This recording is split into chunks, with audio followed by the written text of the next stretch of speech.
Сайн байцгаана уу үзэгчдээ, сайн байцгаана уу нэвтрүүлэгт хүрэлцэн ирсэн зочтой Монголын үндэсний олон нийтийн телевизийн соёл урлагийн албанаас эрхлэн бэлтгэж байгаа шинэ оны босгон дээрх дээгэн үдэш нэвтрүүлгийн эхний дугаар эхэлж байна.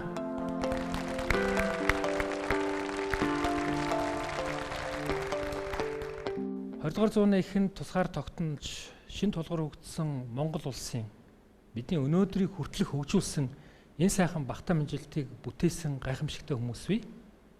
Та бидний зүрх сэтгэлдээ хадгалдаг, та бидний бахархаж явдаг гайхамшигтай бүтээлийг туйрвсан нэгэн эрхмийн тухай байх юм.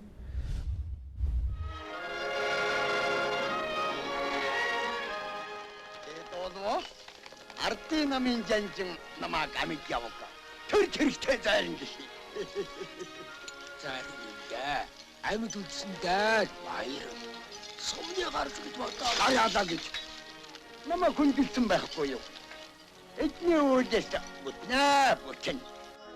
Өглөө кино гарах бүр энэ хэсэг хүрээнд гудамжинд цам бууж байгаа энэ үгний дүр үнэхээр мартагдашгүй юм. Энэ хүн хэлж байдаг би төр тэрэгтэй зарим мөн үгүй гэж. Энэ дүрийг бүтээсэн жүжигчин маань өөрөө Монголын урлагт үнэхээр хэрэгтэй зарим байсан тухай өнөөдрийнхээ нэвтрүүлгээр тавд ярилцсанаа.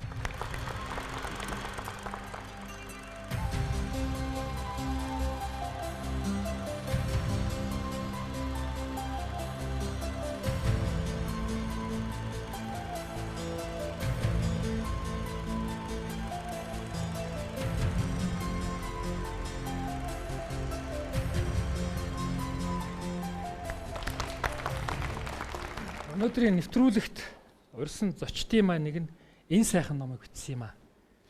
Дэндвийн чимэд усар гэж хоёр бот ном бий. Тэгэд энэ номыг Монгол улсын соёлын гавь зүтгэлтэн урлаг судлаач Саруул Уянгаа бичсэн байгаа. Тэгэд өнөөдөр бидний ярианы хамгийн гол хөтөч маань би бол таныг гэж бодож байгаа.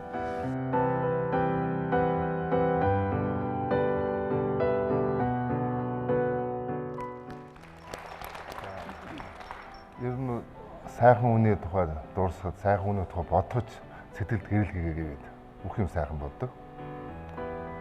За чимд тосрогоо биднээс бол насны зөрөөтэй байлаа гэсэн анд нөхөр ийм хэмжээнд андалж явсан гэж бодно.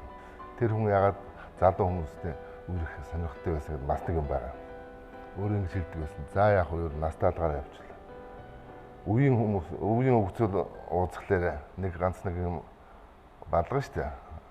Тэгэхээр одоо би хаа өвдөж байгаа. Одоо мөд өхөн байх гэсэн тийм юм ярьдаг юм л да. Ер нь тийм биш үү?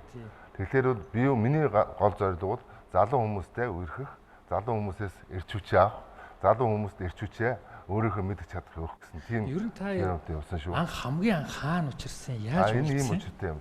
Би одоо багшийн дээд сургуулийн театр киноны зураачийн гэдэг дүүргэсэн байгаа. Би цагааны цэгмэд дугаан уран бүтээл хамгаалъя гэж үзсэн байхгүй юу. Тэгээд 70-аад оны сүүлээс ахвал би 80 он төгссөн.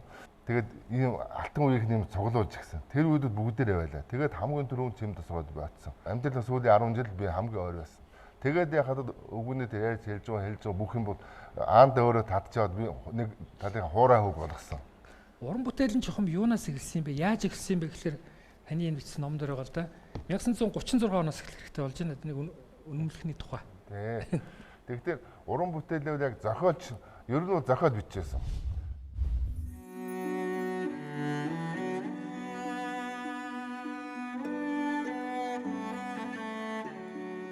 Амьдрал мөрөн таны далан гармаар гатлахта горволжин хуурайнд өрүүлж, уранзан билүүнд өрүүлж, эр мөрг хоёр нь ижил болтлоо эцэг өвөг димний лээсэн илдүүрийн махир хянгар шиг сэтгэл аюунаа цохрогон зүрх тархаа шаналгавч дайн дэлхийн төммөн даяарамглан байгаасай гэж ингэж би мөрөөдсөөр ингэж би хөдөлмөрлсөөр 70 хаврын цэцгийн баглаа 70 зуны уйхан их шиг 70 намрын амт тайлм 70 өвлийн баян хөөөтэйгөр 16 дугаар жарны 55 дахь босгонд амьдрал мөрөн таныхаа 70 гармаар баталлаа би.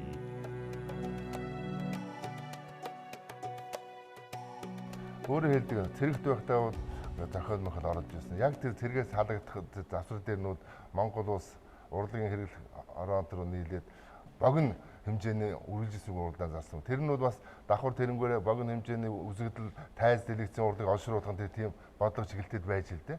Тэгээд тэр нь чи олон бүтээл ирсэн байгаа. Тэгээд бүр цол өгсөн. Шууд анхны ардын зохиолч гэдэг тэр үед улс өгч байгаа шүү дээ. Ардын зохиолчор Перлева, Даржааван тэр уран зохиолч гэдэг цолд нь дараа нь Чимд тосгонд ороо. Одоо 90 оноос хойш бид нар ардын уран зохиолч гэж өгöd байгаа шүү дээ. Тэгэхээр тэр чинь ямар үгээд сонирн байгаа шүү дээ. Тэгээд хөрхө Даржааван ч сүүл би айлт 36-нд ардын зохиолч авцсан гэж хөөцөж ирсэн удаатай байхгүй. Чимд тосгонд айлт 36-нд зохиолчийн өмнөх улсаасаа гардаа авцсан байх нэ. Тавал нэлээд судалсан тэр бичсэн оролцсон шүлэг зохиолныг юун тухай ямар сэдвтэй байсан? Алсын зам гэдэг жижигхэн үзэгдэл байсан гэсэн. Зөв. За тэгвэл 1936 оны 9-р сараас эхэлж Дэндвийн Чимд тосгор гэж уран бүтээлчийн бас нэгэн цоошин амьдрал эхэлж байгаа. Энэ бол одоо бидний яриад байгаа нөгөө жинхэнэ алтан тайзнаас эхэлтэй юм л да. Тэр театрын уран бүтээлийг бол яг энэ цаг үеэс эхэлж ярих байхаа да.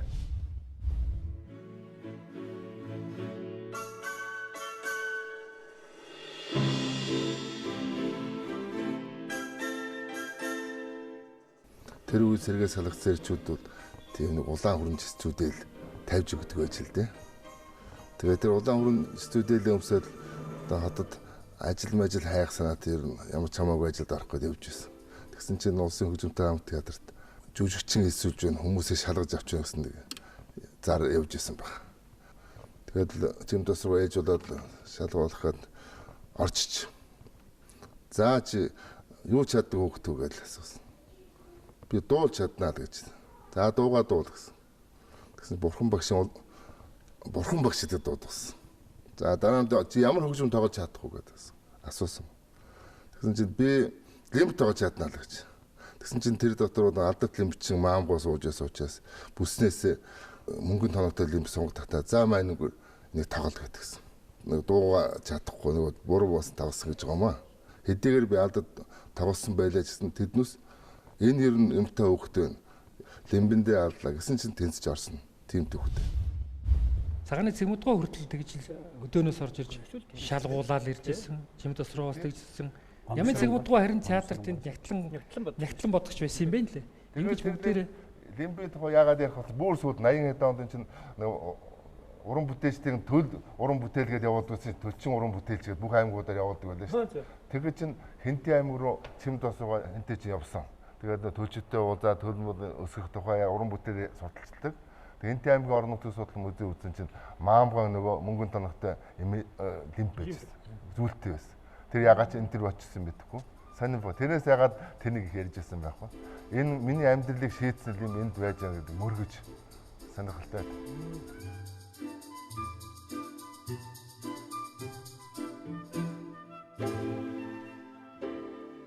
Жүжигчин зохиол бичиж энэ хүний амьдралын зовлон, харуусал, гамшиг энэ бүгдийг даван туулахад энэ хөгжим түүний хувьд дотроос энэ увдс лимбийн их шиг бол гайхамшигтай юм а гэдэг тийм агуулгаар бичсэнийг богино жүжиг байдаг.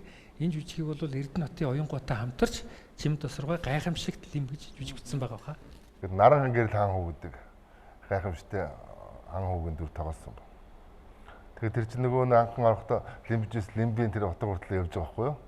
Театр. Тэгээд тэр үед нэг айх тэр юм тохиолдсон. Тэр хоёр тал их нэг баг. Тэр яг гайхамшигт лимбийн наран хаан хүү өөрийнхөө нэг хайрт хүнтэй ингээд тайзан дээр одоо их учирч сайхан байх үед ард нь яг тэр үед хань бурхан болж ирсэн байхгүй. Нулимс гэдэг цэцгэн туссан шүүдрийн тусал бус зүрхнээс тусах цус юм.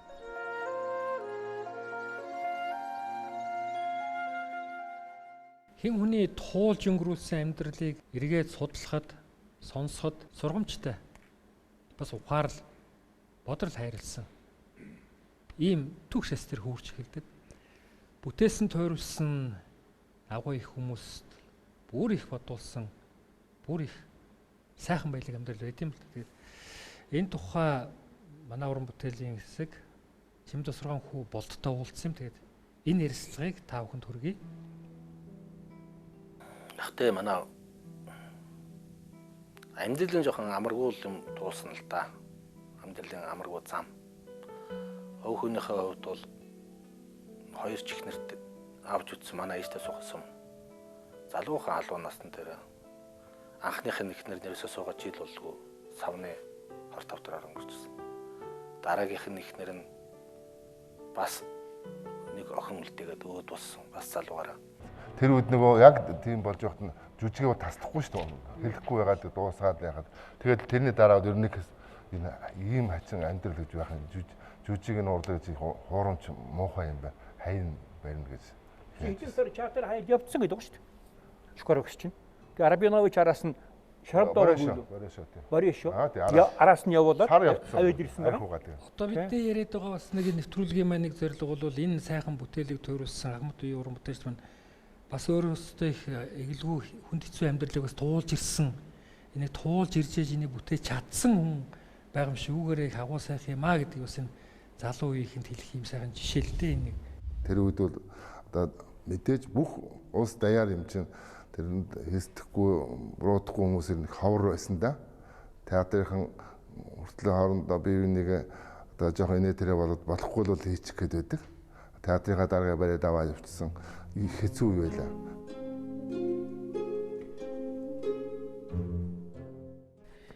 (1932 он) Чимэд осор Архангай аймгийн Эвлийн хорооны даалгавраар Идэр суманд феодлын хөрөнгө хураах компанид ажиллаар явж байгаад Дэрсдийн дуган төвлөрч байсан ногоо малгайд Дамдын сүрэнгийн эсэргүү бүлэгт баригдсан гэдэг. Гэсэн ч түүнд аз дайрч нутгийн хүний тусламжтайгаар тэдний гараас мултран 9 мэд гарсан юм. Энэ түүхийг эргэж сөхөх болсон нь 1973 онд бүтсэн Тунгалаг Тамир кинотой холбоотой нэгэн түүхийг бас дурдах учиртай болно. Чимэд осоргоо Шамблын дайны сургаар цөсөн хөөрсөн шар цэргүүдэд баригдан тамлуулж явсан тэр газараа 40 жилийн дараа бослогын толгойлогч Хуйлгаан ламын дүрээр эргэн ирэх юм гэж хэн санах вүлээ? Уран бүтээл хүний амьдрал гэдэг сонин. Дээрэмчин та нарыг үнсэн товрог болгож чад зэрэгэрж яв. Энийг төргөн шимчээд Мөн яргачин. Аригтаас нэлээд орж хэцүү юм болсон. Борошо сурагчин гэсэн чимд тусан хайчуу олоод иргээд гэсэн мэдхэн байхгүй болсон. Тэгээд нэг сар гарны дараа санаанд гүйжсэн зах дээр архиугаа шалцахтай байсан. Борошо сурагч гайхамшигтай ухаантай хүн. Чи амьдралын ийм гашуун зовлон давж чадахгүй тийм ээ? Амьдралаа өөртөө тохиолдсон бусад амьдралд гашуун зовлон давж чадахгүй ямар ч үжигчин болж чадахгүй. Чамд авиас байгаа. Чи энэ сайхан мэрэгжил хайж орхиж болохгүй гэж ингэж эргэж оруулсан гэж ярьдیں۔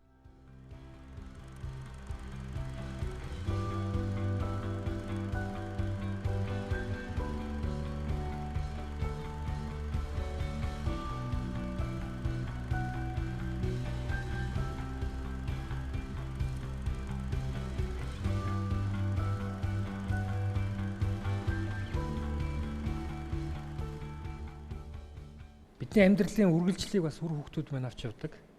Ийм жишээ бол Монголын урлагт их байна. Зөвхөн урлагч студийг.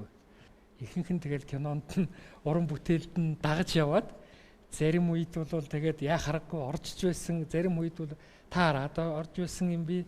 Энэ дээр бол манай жигжиг цэрэнгоос юм хэлүүлж хэл байх хэрэгтэй байна. Тэгтээ болтой баяр гэдэг. Том хөв одоо болтой ахал та одоо тэнгэр тайсан. Манай биднийхэн Баатар гэж Шукаровч Баатрыг ногоон баалаа гэж дуудана. Жохон Баатар чинь үер киноны хин болд өгний хөв байхгүй. Санаж энэ Орос хүүхдтэй хамт явдаг гэж ногоон баалаа гэж Баатар шүү дээ.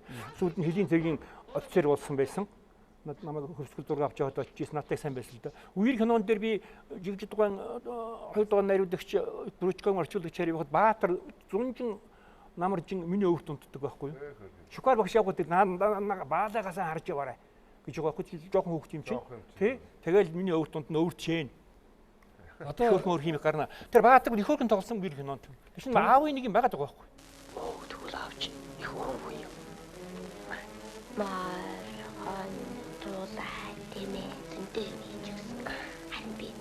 За энэ өнөөдрийн нэвтрүүлэгт маань их хүнтэй сайхан хүмүүс оролцож байна. За болд бодохны бол жүжигчин болж болох байсан. Гэхдээ жүжигчин болоогүй. сэтгүүлчийн мэрэгчлэр их олон сайхан нийтлэл туйрвал ном бичиж яваа. Ийм бүтээлч юм. За тэгвэл Болдманд бас бүрч кино театр жүжигээс хол явсан нүгүүл бас үгүй юм аа. Болдын маань бас нэг төр бүтээж үлдээсэн нэг ийм кино байдаг юм. Танайхан хайчаа. Тэмээгээ алчаа одоо ирж байна. Тийм үү? Мама.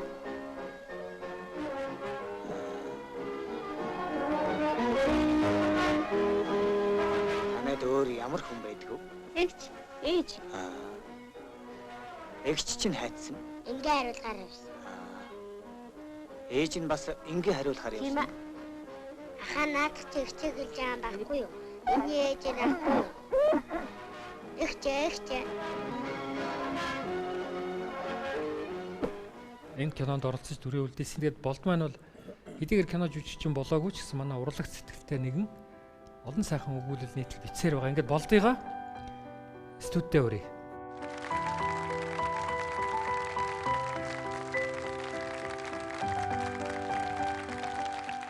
Бид өнөөдөр нэвтрүүлгээр чимд тосрогын тухай ярьж байна. Уран бүтээлийн тухай голдвол ярьж байна. Уран бүтээлийн эхлэл замналын тухай ярьж байна. Та бол аавынхаа тухай одоо бидэн дээр нь амьдралын тухай ярина. Ээжийнхээ тухай ярина. Тэр тухай бол бид таныг хүлээж ирсэн учраас эндээс яриагаа эхлэе. Даа ялангуяа урлагийн хүн их тийм мэдрэмжтэй тийм ээ сэтгэлийн маш их огцом хөдөлгөөнтэй сэтгэлийн хөөрөлт уусууд байдаг.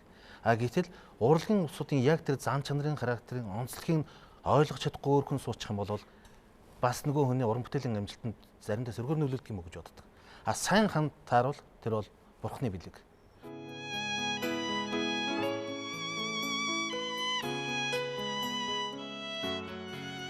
Ичийн харин нэг ухаантай буурлууж хичнээн эрдэн боловсруулгүй ч гэсэн одоо миний имээ.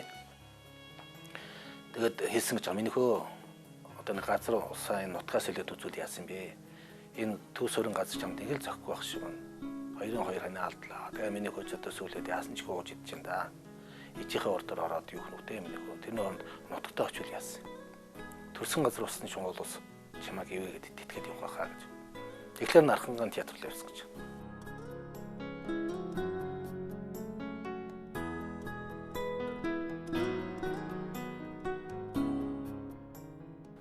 Нутагтаа очиод үнэхээр ивэсэн. Энэ бол 1951 он байсан. Архан аймгийн соёлын ордонд очиж ажиллаад тэндээс буцаж ирэхдээ өөрөөсөө 20 дун миний ээжийг дагуулж ирсэн. Тэр одоо дондоо эгч аав бол шөргөө шарав гэж хүн байсан. Шөргөө гэдэг нь шилийн үзүүг ингэж нэг хүн байж л дээ. Тэгээд сая Болдын ярьдаг нутагтаа ирсэн байхгүй. Нутагтаа ирсэн. Нутагтаа тэгэхэд тэр хүн чинь 20 настай болсон өөрөө дөч гацсан нэг ойрхонд бол байгаад байхгүй. Тэгэхээр тэр таньдаг хүмүүс их дургуутсан гэж байна. Энэ одоо хөшин хар хүнтэй охиноо битээ өгш харав гэж тэгж. Миний залуунаас яг ингэсэн. Би бас өнчин охинтойгоо үлдсэн. Тэгээ архиудаг, мөрөд даалуу тоглодог, бас юмаа жоох үрдэг. Тим хүн байхад бол энэ одоо хүн болгоод нам авсан. Тэгэхээр энэ хүүгийн амьдрал яг юм байна. Сайн миний охин суу гэж суудаж байсан. Дээрээс ганцхан хэлсэн юм нь бид нар загч байгаа юм нь ижигээ харилж яваа л гэсэн. Ижигээ л харилж хүн амьдралд ижигээ харилж явах гэдэг үүсэн сайхан бүтдээ шүү. Аав нь бол одоо нээж чинь өчээр л ярина ингэж гэдэг зэрэгт явлаа шүү дээ. Дээр нь энэ хүн байгаагүй бас би байгаагүй бол та нар байхгүй юм тодорхой хэвчтэй гэлэж.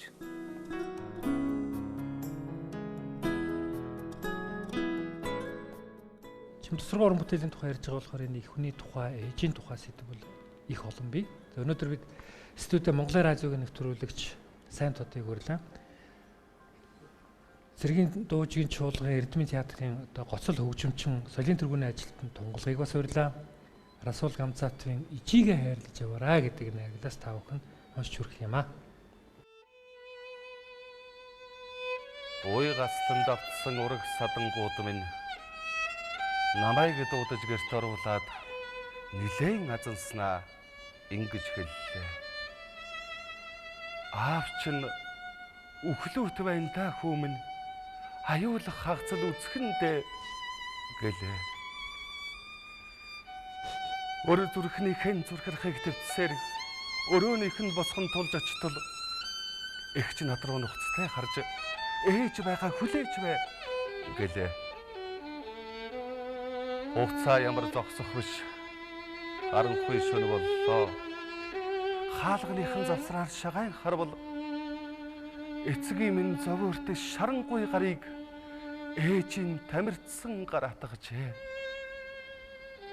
Хагас 100 жил ханилан суусан хайртай аав ээж хоёрын минь хагцаах чадалд үхэлгэгч хатан дэлхийд хамгаас хүчтэйд харин битэхэд итгэсэн.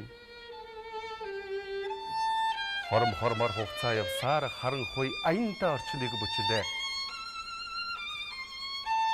Авсны таг тавьж байгаа юм шиг аяархан хаалгыг би хаалаа. Сүүлчийн үгийг хүндэтгэн сонслоо. Хан дулай гэд эцэг минь өндөж эцсийн минь үгэд өгч байна. Эцгийн чинь тавилан юм байлгүй те. Айл гэрийн амин сүнс ичиэгэн харж яваарэ. Айда хүмүн ичиэгэл харж яваарэ гэж аав минь загсыг амьсгал хураасын. Зүүн тасрууга Монголын алтан тайзнаа 85 дүр бүтээсэн кино дэлгэснээ бол 44 одоо гол болон туслах дөрүүдийг үлдээсэн байх юм. Дүр болгон өөрөө түүхтэй. Дүр болгоны цаана үүнийг бүтээсэн уран бүтээлчийн бас амьдрал бий. Тухайн жүжигчний суу билег авьяас гайхамшигыг харуулсан бас тодорхой дүрүүд ч бас бий. За энэний нэг жишээ бол 1945 онд найруулсан Монгол кино үйлдвэрийн Алтан сан гомборгийн одоо шилдэг бүтээлийн нэг болох Цогтойч кино. Өнөөдөр нийгэм журмын нөхөр Цогтойч над хашийн шим том ярхив бэлгэлсэн. Эхний үгийг тааж явахуд хондоо сайхан архийг болгоно. Өнөөдөр нэг удаа нэг хэмжээ гэтрүүлж бод. Туршлага багтай нэмгэн их хүсэл эрмэлзэл дүүрэн тэр залуучууд байгаа энэ үед Цогтойч кинон дээр ялгаа ба шүү дээ. Тэр Бадарчин тэр гудамжинд ашиглаж байгаа тэр тэнгэрийн мэдрэмжтэй хэл өвгөний дүрийг бүтээж байгаа. Энэ хоёрт бол 33 настай залуу жүжигчинд бол бас хадмаарч юм шиг ажил санагдаж болох боловч үнэхээр авьяастай ахмадуудтай байж гэж бахарх сэтгэл үнэхээр төрж байна. Тий. Өстөлөө. Бид нар ингээд дүр бүтээж байгаа ороод би ингэж боддیں۔ Дүр ороод хоёр чинь байна шүү дээ. Одоо усууд айдсан гэж боддгийн шиг байгаа юм. Тийм ээ. Ороолыг муу тоглолцоход маргааш нь би тийм дүр бүтээлгээд сонин ярилцлага өгöd байгаа юм л да. Зарим нэг жүжигч би тэр гайхаад байгаа. Ороол дүр хоёр чинь өдөр шөнө шиг юм шүү дээ. Дүрийг бүтээдэг, ороолыг тоглодог. Тийм ээ. Тэгэхээр Шухар багшийн тэр одоо чиний одоо бидний үзэх гээд байгаа тэр Бадарчин чинь ороол биш дүр байна.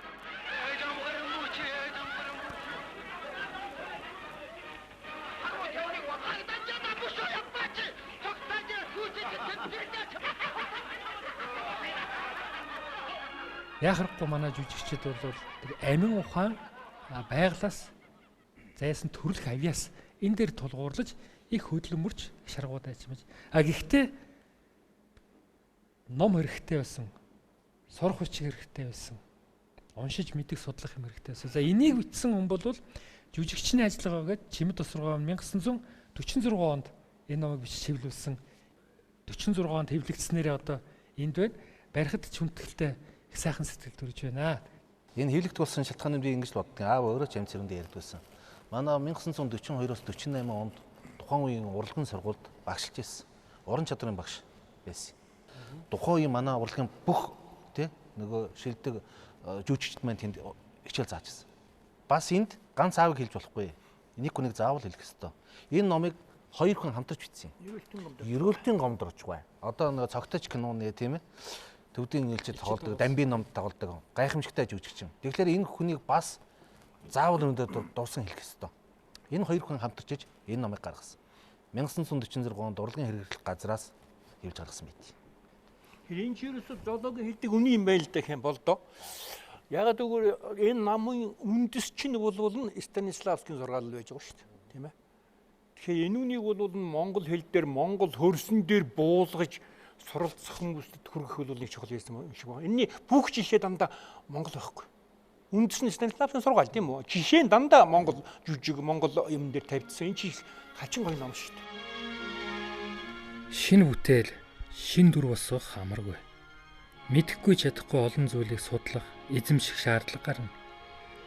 Соёл урлагийн ууган байгууллагуудын нэг Дорнод аймгийн хөгжим драмын театртай Жимд Тосрогуун амьдрал уран бүтээл салшгүй холбоотой. Энэ хүн энэ ууган театрын тулгын чулууг тавилцаж уран бүтээлчдийг бүрдүүлж анхны өшгийг нь татсан хүний нэг. Энэ театраас эхлээд Монголын урлагт өөрийн олон шавь нарыг төрүүлж өнөөдөр ч тэдний залгамж хойч буй тасралтгүй уран бүтээл төрөв үйлсийг өргөжлүүлсээр байгаамаа. Багшгаа дагажгүй гэдлали хайчгаа ийшгүй гүнэ тэрэг юм хүм асуугаад. Тэр намайг очиход бол багш бол бүлгэн мөн төр байгуулж байгаагүй юм байлээ л дээ. Зүгээр л одоо хүндэл юм хэлж өгдөг жирээ нэг жүжигчин байсан байлээ. Тэгээ сүүлдээ гомбод орж байгаатай хоёулаа нийлээд ер нь нэг гарын авлага хийж өгье энэ усууд гэхэд. Тэгээд хоёулаа бичсэн юм байдаг. Би тэр бичгийг үзээгүй тэр цөөхөн хийвэрсэн юм яасан олдоогүй юм даа. Тэгээ Жимд Тосрогуун хамгийн түрүү надад намайг жаахан айгаад вантаа тэгээд байгалаад юм битээ айгараа минь хөө. Чамд нэг юм би. Ер нь хүн чамайг элдв чадахгүй байх, болохгүй байх, авьяа салгаж гэж магадгүй. Гэшинч илвэга нар халахдаг юм. Тийм учраас чамд ямар нэг юм байна ч эцэст нь тэг үзэх цаг бай. Энэ нь бол миний уран бүтээл урагшлах замын минь нээсэн анхны үг.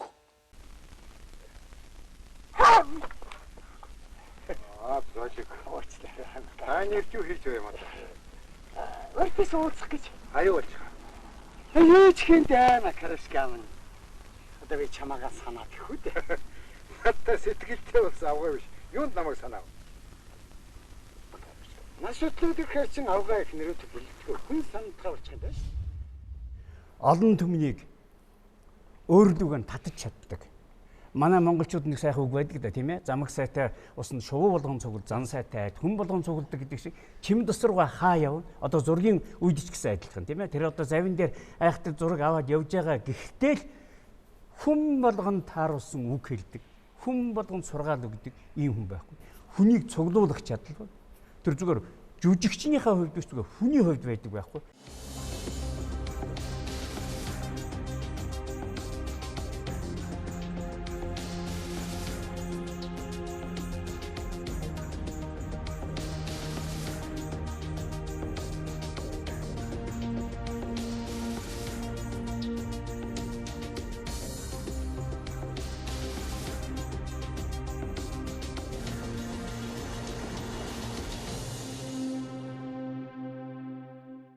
За ингэж Жимд Тосрогуун олон талт уран бүтээлийн тухай, амьдралын тухай бидний яриа үргэлжилж байна. 1960-аад оны ихэр нэг том туульсын сайхан кино дэлгэцэнд гарсан. Энэ бол Цэндийн Дамжин Сүрэнгаан, Төрийн хошоо шагналт Дамжин Сүрэнгаан гологдсон хүүхэн туужаар ийсэн гологдсон хүн гэж кино байгаа. Энэ киноноос Жимд Тосрогуун кино найруулагчийн анхны гараа эхэлж байгаа.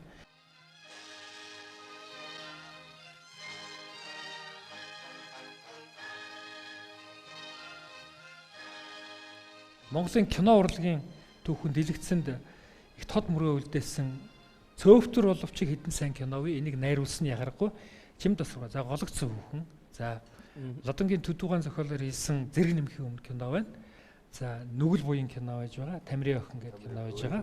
Тийм. Өөрийнх нь зохиолоор хийсэн. Тэгэхээр энэ Жимд Тосрогуун кино найруулагч гэдэг сэдвэр жаахан тойрч ярилцъя гэж үзье. Гологдсон хүүхнийг бол кино зохиол хийх тухай тэр үед яригдж эхэлж л дээ. Одоо хэн хийх үг гэдэг. Үндсэндээ бол тэр үед одоо залуу жигэнт ч залуу жинхэнэ мэргэжлийн залуу найруулагчдууд нэг жоохон хойшоо суусан юм шиг юм. За яах вэ? Тэгэхээр өвгөнөр очно үстэй. Тэгээд одоогийн шиг нэг зохиол авчиад батлуучаа найруулгын зохиол хийчихэд энэ кинонд ороогүй гэж байна. Ерөөсө за одоо кино хийхээр бодлоо. Одоо та зохиол хийж ихэл техник хэсгүүдийг бичээд өгөөд байх. Тэгээд 2 3 бичүүлж штэ. Бичүүлээд авчаад тэгээд нөгөө кино зураг дуустай. Одоо нөгөө зохиол гээд очдөг гэж. Тэгээд амьд сүрэнгээ аавгаа нөгөө орс аавгаа штэ. Аавгаа жоохон айстай гэж байна. Одоо яас их яадаг ингэж. Тэгээд тэрэнд их хүлээж ирсэн гэж ярьдیں۔ Би оролцоод яах? Би юм мэдэх биш баян болдын барлаг зарц. Та нарт нэмэр болохоос нэрмээс болж мэдээ. Харин чи бол наяа захирагчийн тахар. Намайг бодвол дээгүүр хүн. Жүжигчин хүн, найруулагч хүн гэдгийг үл лекцээр хүмүүж үлддэг юм аа. Амьд дотроос чи өөрөө ингэж явж байгаад юу олж харуу, юу олж мэдв? Энэгээрээ бол одоо жүжигчин болж найруулагч болж болно гэж ингэж хэлжсэн. Нэг дэх юм. Хоёр дахь юм бол найруулагч хүн бол жүжигчэндээ итгэж явах ёстой юм байгаа юм гэж.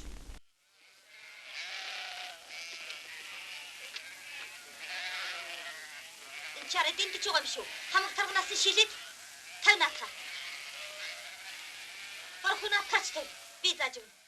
Голгоцсон хүн дээр тэр хэдэн хонь авчраа тавьж байгаа. Дараа нь тэр тамга цасааны газараас тэр түшмэл ирээд үзэн хүртэл их урдан юм л их тодорхой харж амьдралыг сайн мэдсэн юм шиг санагдیں۔ Гэхдээ тэр залуу 40-50-тай л байсан байх. Бас их зориг байсан байх. Энэ зохиолч нь өөрөө том. Зохиол нь өөрөө том байсан. Тэгээд би одоо хүртэл одоо шүү дээ. Оронд танигдсан зохиол байдаг. Тэгээд энийг авах нь хэд чимд тусраа бас их зоригтой л байсан юм байна таа гэж одоо заримдаа байдаг. Биеэр байгаа ч гэсэн хүчээр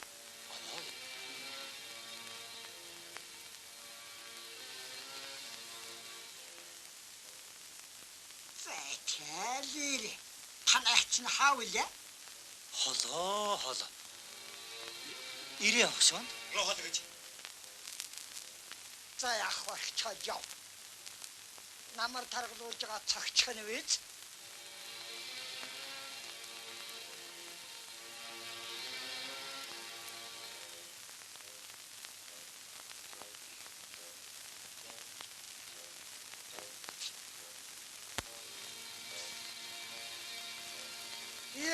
Чамагт найруулагч хүн бол зохиолчоо бас сайн ойлгосон байх хэрэгтэй.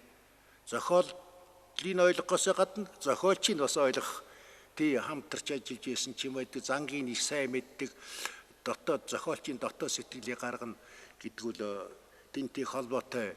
Тийм ч учраас нэг үл үеинг бол намдаггүй зохиолыг барьж явсан болов уу гэж ингэж бодд юм л да. 1963 онд би Нүгэл үеийн киноны найруулагчаар ажиллалаа. За энэ кинонд манай алдарт жүжигчин Ижчин Хурлоо, Цагааны цэгмэд, Дандин сүрэн, Гомсрэн одоо ийм туршлагатай улсууд тоглосон. За ингээд Нүгэл үеийн кинондаар цэгмэдгаа тоо хоортой байгаа нэг хэсэгтээ нэг 5 мөнгөн төгрөгийн тоо хоорын гартуу гэдэг нэг юм хэсэг байдгийг. Тэгээ тэрийг мөнгөн өгтөмөл тэр мөнгөн 5 мөнгөн төгрөгийн тоо хоорын гар дээр ингээ бөөн тавьчихлаа. Тэгээ бөөн тавьчихлаар ингээ цэгмэд байгаас асуусан. Та бөөн өгчих үү? Гэсэн бөөн өгчих үү гинэ. Гэж над руу нэг харсан өнөө тоо хоорын гар дээрээс өнөө мөнгө чингэл хомед авчихлаа. Аваад цаашаа нэг эргээд л хүрхэн хүүхүчээ. Хүзүүний яс мүлжүүр ингэж гайгаа хөх.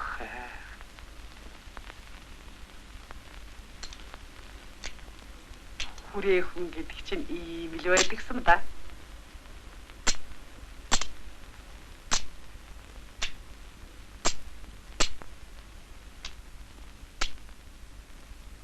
Нэмзаа чи охиныг нь баярлуулахаа мартаагүй байз. Ялангуяа Нүгэл буян кино. Тэр зэрэг нэмхийн өмнө дээр одоо Монгол кино найруулга гэж хэлэх одоо хайшаа манайх чи бүгд зөвлөлтийн сургуульд. Гэхдээ тэнд нэг тийм Монгол юу байгаад идэм да. Яаж тэр Монгол юм байх гэдгээс гадна шүү дээ. Эхлээл хамгийн гол найруулагч дээ шүү дээ. Одоо чимэд сургаан ерөөсөө дүр сонголтууд их гайх юм шиг. Одоо өнөөдөр Дулмсрын ирсэн байгаа да. Дуудах юм болов уу те. Та одоо тэр те.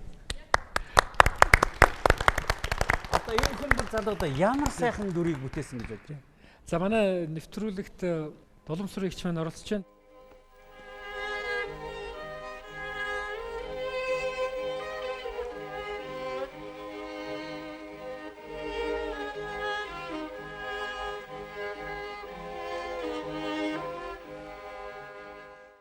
найруулагчд их олон янзын арга. Зарим нь ингээд тухтах буюу лоб ингээд яг ингэж хилж өгөөд ингэж тоглоулдаг. Зарим нь бол даалгавар өгчөөд өөрөөр нь баяжуулуулаад өөрөөр нь тоглоулаад ингэ явцдаг. Бас ийм найруулагчдууд да. Чимд тусрыг талбай дээр нь яаж ажиллаж ирсэн юм бол? Чимд тусраг найруулагчид ерөөсөө жүжигчэндээ өөр их мундаг жүжигч юу юм бол та. Тэгэхээр жүжиглж бол үзүүлээгүй гэхдээ ерөөсөө үйл явдал утга санаа тий одоо орчин ахвд нэг хүнийг танилцуулж өгдөг. Одоо жишээлх юм бол тоохорын охин Мядагмаа чи одоо ганц айлын ганц охин шүү. Чи ямар хүний их вүлээ, ямар нийгэмд амьдарч байгаа вүлээ. За чи тэрийг л одоо энэ авч байгаа хэсэг чинь чи одоо тэнд юу чамд одоо ямар сэтгвэ юу бодогдож байна вэ? За чи тэрийг л одоо сайхан гаргана шүү л гэж. Тэгж л үйл явдлыг ярьж өгч одоо тоглуулж байсан та бид нар бол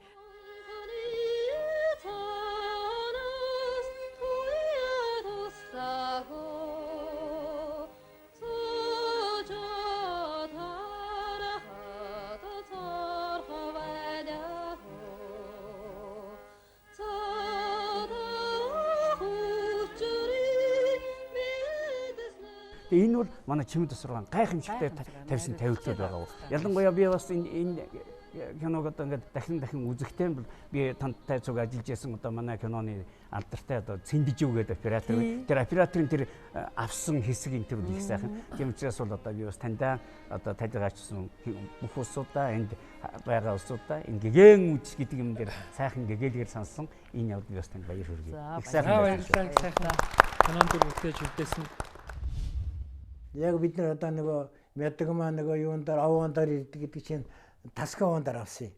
Дараагаар нь найдан гэлэн хурч ирээд архимжаа чулуудаа чойгоо хаяад давхидгийг энд авсан. Тэгээ натур гарч байгаа юм. Натур нь одоо нэг гисэл сумын баруун хойдлон мохрын энэ жалган дотор нэг майхантай. Тэгээд би тэнд дотор орой болгон суугаа нөгөө юм хумаа хийгээ сууж исэн чинь манай зургийн дарга шин гэж хүн байсан. Шинугаа хурч ирчээ зааг ашаа болгоо байл. Гү яач вэ гэдэг Чимд тусраг 50-наас наавалж. Одоо яа чи одоо юм бодооч гэнэ. Одоо яана одоо яадгийн билээ. Надад одоо нэг шүгарын зураг над байхгүй даа. Хөө надад нэг сонин зураг байгаа гэдэг. Одоо шүгаарынхаа нэг чогдон хувлгаа гэдэг энэ зургийг зураг тэр хээр зурсан. Одоо энэ Таскаван хойдол. Тэгээ оройд зураад өглөө зураад орой найрч гэртээ гардуулж өгөө. Тэгсэн чинь яг тэр намайг энийг гардуулж ясна маргааш нь бүгд найрамд Монгол улсын ардын жүжигчин цад авсан.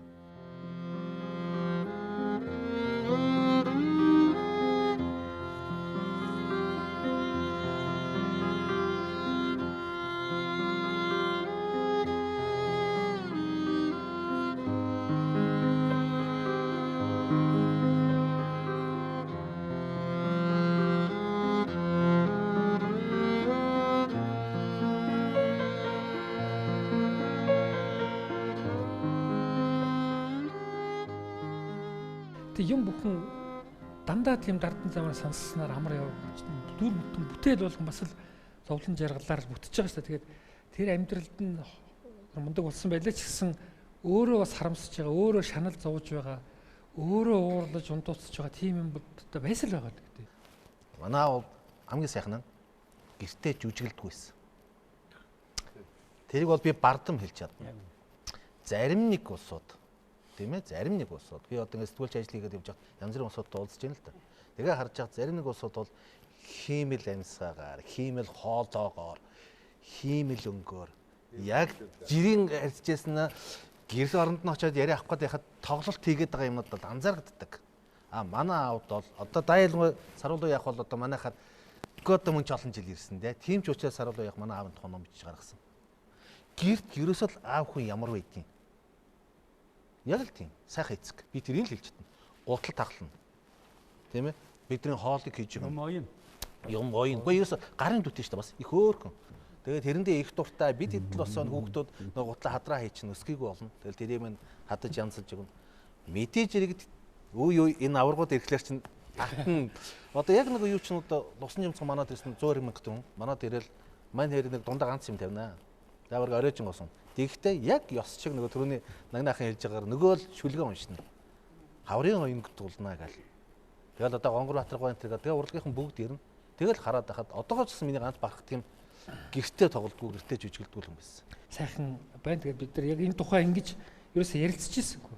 Бас хүн бас ярьж ирсэнгүй. Тэгээд аавынхаа тухай ийм сайхан наснаас ярьж өгсөн бас баярлалаа. Ааваас миний хамгийн хүндэлдэг, хайрладаг, шүтдэг зан чанар нэг бол хүн ялгадаггүй. Хоёр сэтгэл гаргадаггүй. Энэ нь дээд сэм гэдэг юм уу? Эсвэл энэ нь илүү алдарт султын ардын жүжигчин гэж нэг янз хандаад энэ нь ядууын, даржийн, залууын, оюутын, хүүхдийн гэж илүү ярих маягаар нөгөө янзаар хандна гэж байхгүй. Өөрөх нь баримттай зарчмыг хараад хүнтэй хүн ёсоор хүндэлж ярьцдаг. Тэр нь надад их сайхан санагддаг. Сүндуулах суварган эцгийн мөнгөн цагаан сормосны хайлдэс урван тэлийн ганцхан салайн орхон авханы. За энэ бол бас бүр Монголын ард түмний мэдих, хүндлэн хайрлах энэ жүжигчний маань бас нэг уран бүтээл бий. Энэ бол шүлэг дууны уран бүтээл байгаа. Малчин бүсгүй гэдэг дуу бол баг ардын дуу болсон дөө. Нэгдүгээр өөрөө өөлд ардын дуу гэж хэлдэг байсан. Содын цаадлоготой Монгол ардын дууны төвөр 40 хэд онд гаргасан шүү дээ. Тэгээд эх орны дайны үе гэхэд энэ театрт одоо жижиг үзэгдүүд хүмүүс ухуулахаас жижиг үзэгдүүтэй юмнууд хэрэгтэй болж ил дээ.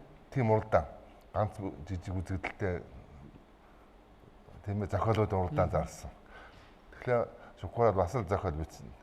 Говь алтай аймгийн малчин цэнд гэдэг тэр 40 жилийн зууднаас бараг малаа хороогоогүй аваад үлдсэн тийм их айхтар малчин эмэгтэй байсан. Тэрнийг л сурдлах тэрний тухай ингэж жижигхэн хөрхөн үзэгдэл хийсэн. Тэгээд тэр малчин бүсгүй нэг хадан дээр суугаад дуулж гуугаар үзэгдэлд гарч ийн гэж. Тэрний дууг бол дойд дойж байгаа Тэм тасар хоёр яасан. Малчин бүсгийн тухайд бол бас өөр ирээч бас нэг хэсэг явдаг л байсан шүү дээ. Энэ Чимэд тосроо өөрийн сэтгэлд одоо өсгөр чинь зориулж битсэн юм гэж. Тэр дуу би хамгийн анхан дуулсан тий хамгийн анхан дуулсан тий зууны найртай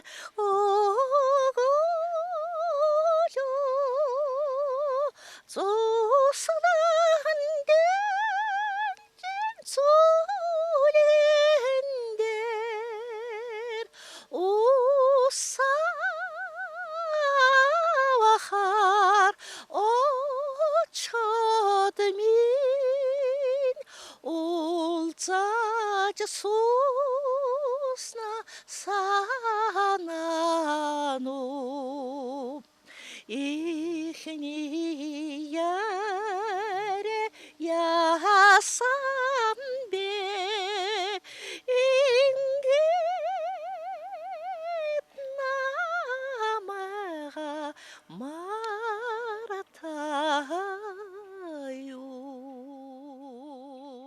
Тэгсэн чи тэр үед сэнгээго дэгжсэн гэж. Аамуу ясан татгаад өөрийнхөө юм шургууч энийг хаснаа гэж. Тэгээд өөрийнхөө нэрээр яасан чинь нэг дууг хасаацсан гэж хэлдэг. Тэгээд дуу хасагдсан үзэгдэн ингээд яваад тагадаа явчихсан. Тэгээд дууг бол дараа нь яасан гэхлээр тэгэхээр яшиг дуулагчд баруугаад ардын дуу гэдэг одоо бидний ярьж байгаа ардын дуу гэдэг яваад явцсан. Бүр сүд 50 60 он хүртэл ингээд ардын дуу болоход манай Жамцын Бадраа гэх шиг энэ бол ардын дуу биш ээ. Энэ бол ийм зохиогч ийм дуусууд гаргаж жинхэнэ насаар нэг тавьсан. Чимэд тосрогоос би асууж ирсэн энэ дууны учир утгын талаар. Тэгээд манай нэг тодорхой юм ярихгүй ер нь нэг аялгуутай хүн хундаатай гэж их ярьдаг хүн байсан шүү дээ. Тэгээд ерөөсөө бүр сүүл одоо надад уулзтал аялгуутай хүн хундаатай хоёулаа нэг юм хийнэ л гэж. Тэгээд дууны уран бүтээлийн тухайд та бас энэ хоёр бот номонд та хоёр бас бичсэн учраас энэ түүхийн бичсэн учраас манай залуучууд бас эндээс илүү дэлгэрэнгээр уншиж бас мэдж болно. Ямар ч байсан ингэж сайхан судалж бичиж хойч үеийнхэндээ энэ алтан үеийнхний уран бүтээлийн чин тухай бичсэн бас би бас өнөөдөр нэвтрүүлгийн зочноор өрсөний дахин баярлалаа гэж бас хэлсэн. Амьдралынхаа бараг бүхлөтэн өөрийгөө тоглож чадсан тэр мундаг бүтээлээс өмнө давааны цаан даваа киноны тэр ямаага харамлж байгаа малчин хүн байна. За тэр социалист уралдаантай ажиллаж байгаа Хоньны найр киноны 2 вандан үгэн авраг байж байгаа. Энэ бүгдэд бол давтагдчихгүй юм шиг боловч бас л Монгол өвгдийн дүр төрхийг үнэхээр гайхалтай сайхан зурж дотроос нь бүтээж чадсан.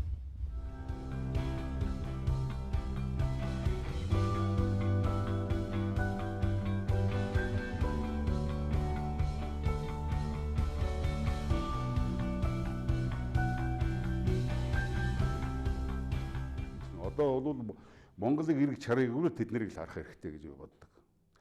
Тэр жүжиглэлтийн Монгол дэгийг одоо бий болгосон гэж одоо миний хувьд зураач хүний хувьд бол би гэж үздэг. Хосгүй дахин давтагдчихгүй, хинч дуурайч чадахгүй, хинч тийм биштэй болж чадахгүй, тийм гоё янхэр болж чадахгүй. Одоо тийм хүн байхгүй. Монгол гэдгээ мартцсан ийм үед бол одоо сайхан Монгол жүжигчин, сайн жүжигчин болё гэсэн тийм хүсэлтэй залуучууд хэрвээ байдаг бол эргээд тэр үед хийгдсэн, тэдний хийсэн, тэдний бүтээсэн дөрүүдийг харж тэдний морин дээрээ яаж морддог, хутга яаж барьдаг, аягаа яаж барьдаг, яаж суудаг, хоймортоо яаж сах уу. Энэ бүгдийг бол тэр үеийн киноноос одоо сурч болно гэж би боддог байхгүй юу.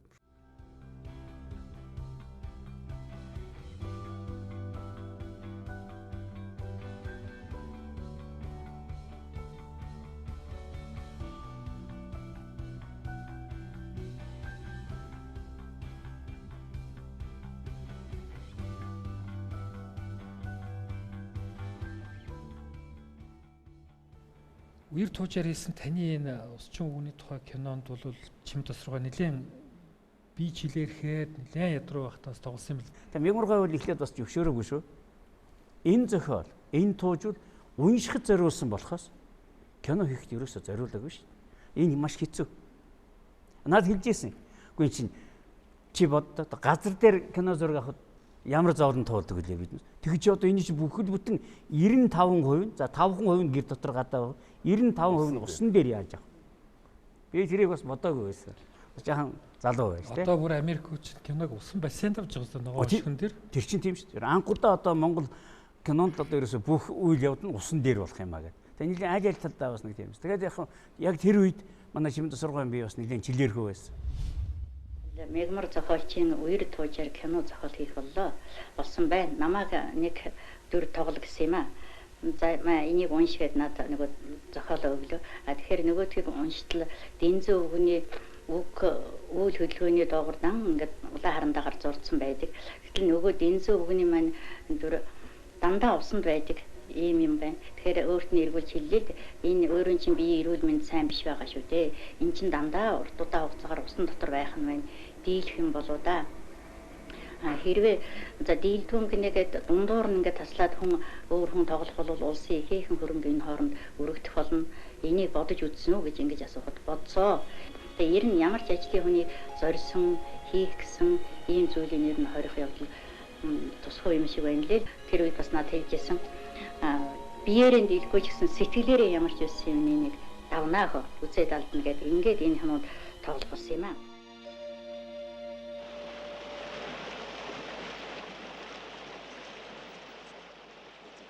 Төв аймгийн мөнгөн мөртөө одоо хэрлэнгийн эрэг дээр баахан усууд очиж хүлээсэн. Чимд сургаан энд эмнэлэгт байсан байхгүй. Тэгээд одоо би хэлсэн ингээд танаар одоо юу чинь зөвшөөрөхгүй байна. Эм чинь зөвшөөрөхгүй. Энэ хүний одоо тийм ээ биеийн байдал нэгдүгээр тийм байна, ийм байна. Зөндөл одоо юм ярьсан. Энэ ерөөсөө биднийг одоо хариуцж байгаа эмчийн хувьд энийг ерөөс зөвшөөрөхгүй гэдэг. Ярьлаа хэллээ. Өөрөө очиж ярьсан. Тэг бараг тэгээд натурал гарахад бараг нөгөө өвчин идэгч байгаа юм биш үү? Гэхдээ биднээс нэг 100 г өгчөнд ясна та хүйтэн даарна тэр хүн чинь. 70 хөрч яваа хүн тэр хүйтэн усан дотор өдөржин зогсно гэж хэцүү ш. Тэрийг бас бисбетээр арчих байх зөндөө юмнууд байсан да бидэнд бол. Тэгээ тэрийг өглөө гэж бас буруутчихсан ч юм бэ. Тэр бол өөр нэгэн асуудал. Хамгийн гол нь тэр хүн өөрөө сэтгэлийн агуу их тэнхээтэй. Бус дуусуудыг араас нь дагуулж исэн учраас бид өөрийн ирэхгүй дагхаас үр зам байх. Өглөө яг цагтаа басан.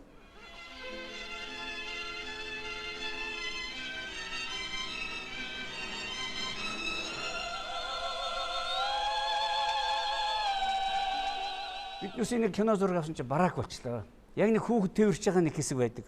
Нэг завин дээр нэг хүүхэд тэрврээд ингээд дуулаад байдаг хэсэг дахиж авч байгаа байхгүй юу. Хэрлэндээ шинэ туулгал дээр 9 сар бараг болж яхад дахиж авсан. Чимд сургаа минь одоо эдэн настай байлаа. Тэгээд одоо өөрөө ямар ч хувцас байхгүй ингээд тоглоо. Тэгээд биднээс хэлсэн байхад бити уйлаарай та. Уйлах болоогүй шүү. Таны завин дээр хүн төрөөлөөс гэсэн. Нэг харсан чинь зураг аваад хашир өстө өөдсөн гэсэн. Тэр чиг нь аваад байлаа. Дараа нь чимд сургаа хэлэхгүй та ихтэй бүгд уйлахгүй ёстой.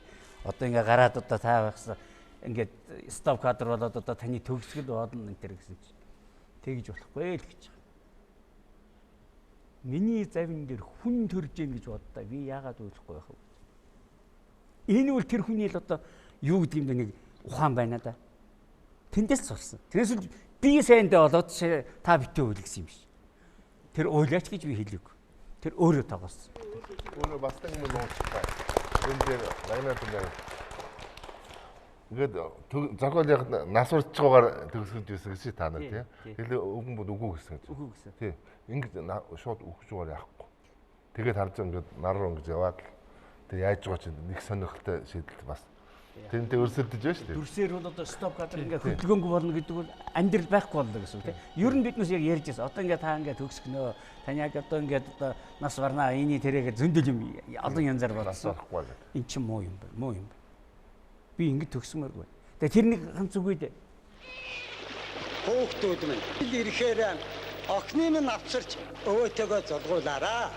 Тэглгүй яах вэ өвөө? Бид охинтойгоо гурвуулаа ирнэ. Заавал ирнэ. Гайхамшигтайгүй. Энэ өөрөө захиалсан. Нэмсэн үү? Нэмс. Ийм байхгүй тийм. Та захиалын хараад тийм хойдон жилийн тэр гэдэг юм байна. Тэгэхээр тэр өөрийгөө үргэлжлүүлээд би амьд байна гэж хэлээд байгаа байхгүй. Тэн дээр биднес заавал одоо юу гэдэг нь те ингийн хэрэг тэр биш ээ. Тэр үг байхгүй шүү дээ гэхгүй. Гэхгүйгээр л хийсэн. Тэгэхээр тэр амьдралын их хэлхээ одоо энэ хөө ертөнц тэр төгсгөл дээрх гоё юугаа шүү дээ тийм ээ. Тэр нялсыг ухтан баясаж өтгсийг үдэж энэ хүү дэлхийн өчүүхэн чөлөө завгүй гэдэг маань энэ бол чимд сургал яг өөрөө тэр зохиолынхан агуулгыг ингээд өөртөө шингээсэн ийм л дүр байсан дөө.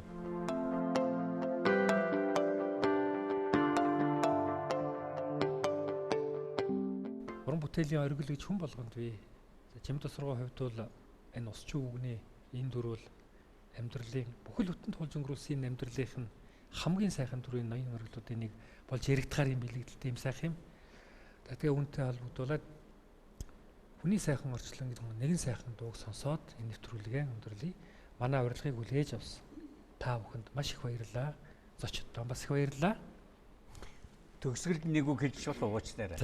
За танай одоохонд танай гэж ярих юм учраас биднээс юм л да. Монголын үндэсний олон нийтийн телевизэнд гэгэн үдшиг гэдэг энэ сайхан нэвтрүүлгийг одоо үргэлжлүүлэн явуулж байгаа юм байна. Би бодохдоо энэ нэвтрүүлэг сууж байхдаа Монгол хүн болгон танай нэвтрүүлгээс ороосай. Хүн болгонд гэгэн юм байдгийг шүү. Хүн болгон ороосай. Заавал одоо нэг алдартай хүн ч биш. Заавал нэг юу гэдгийг тийм ээ олон танигдсан хүн биш. Ерөөсө танигдаагүй хүн. Ерөөсө хүн болгонд гэгэн үдшиг байдаг. Тэр үдшээр дахин уулзгая гэж хэлээ. Та бүхэнд их баярлалаа. За баярлалаа. Авьяас билэг тань гэрэл тэч мөнхөрсөн Азийн тэнгэр чин дэрэгд байгаа шүү амьдралын ноёнсыг арчиж хайрласан алтан тайз чин сэтгэлд байгаа шүү төрөгчин инээмсэгэд чи мөнхөрсөн эрднийг монголчин үгийлж байдаг шүү үгдийн бүгнийг хуваалцаж хайрласан бүтээлийн эд чин зүрхэнд явдаг шүү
Сан нарнаасаа айдэслаач дээдэлсэн амьдралын гал тань үрэлцэж байгаа шүү.